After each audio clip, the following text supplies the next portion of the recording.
Hello, I'm Abel Ortega, licensed professional counselor, licensed marriage and family therapist. I have a private counseling practice here in McAllen on McCall Street. There are two other counselors besides me. Each of us, the three of us, each one of us are biblical and professional, and we try to give you help from the very first session. If you wanted to ask questions about our fees and our appointments or make an appointment, you may contact us at 956-605-5963, 605-5963. We're continuing with the idea that is the Dance of Restoration. This is a book that myself and Melody Fleming wrote explaining how a couple can reconcile after one has committed adultery. This is a very good book. You can buy it here at Ortega and Associates Christian Counseling, or you can order it from Amazon. But we're going along with that same subject, infidelity in a marriage.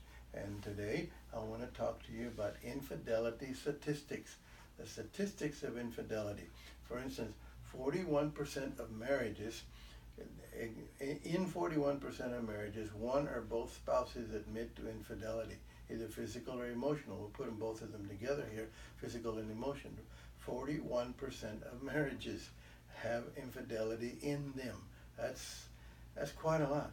And then 57% of men admit to committing adultery in any relationship they've had, or infidelity. 57% of men admit to being unfaithful in any relationship that they've had.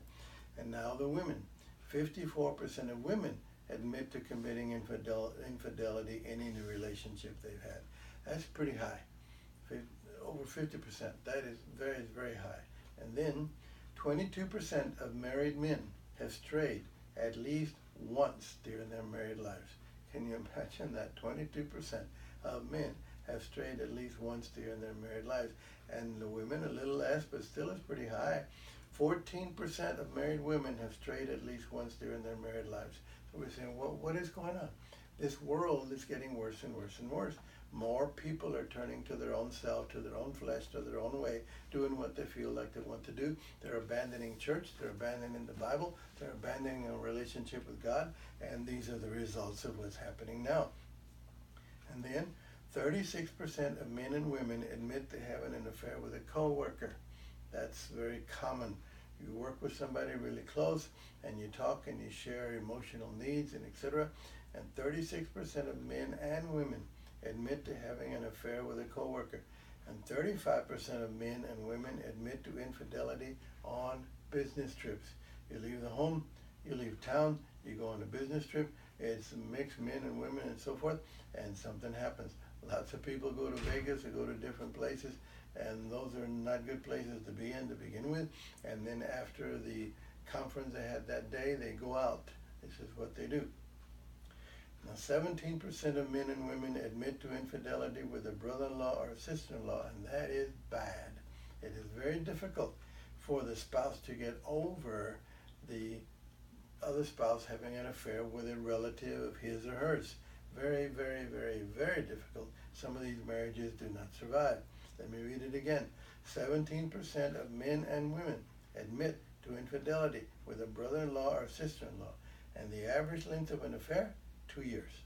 Nowadays, there's a lot of stuff going on now. They have encounters that last 1 or 2 times, and then they're gone. And then they have prostitutes as well.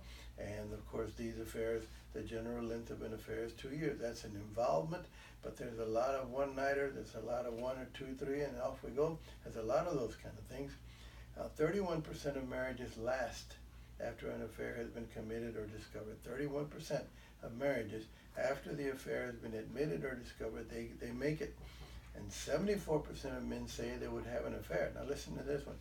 74% of men say they would have an affair if they knew they would never get caught. How about that one?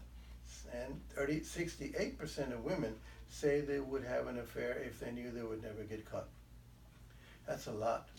We think we're not going to get caught, and most of us think that because we think that we're invulnerable, we're superhuman or something or other, and nobody's going to find out, but people find out. God knows, you know, and your spouse almost always knows.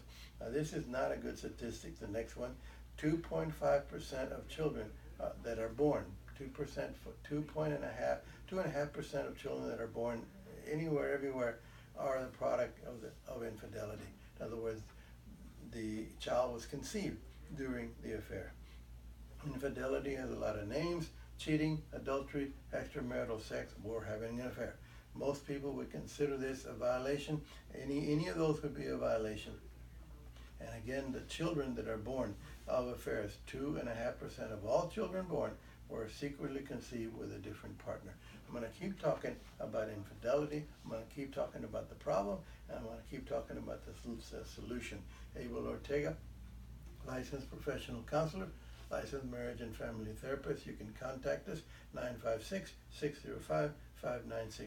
Thank you.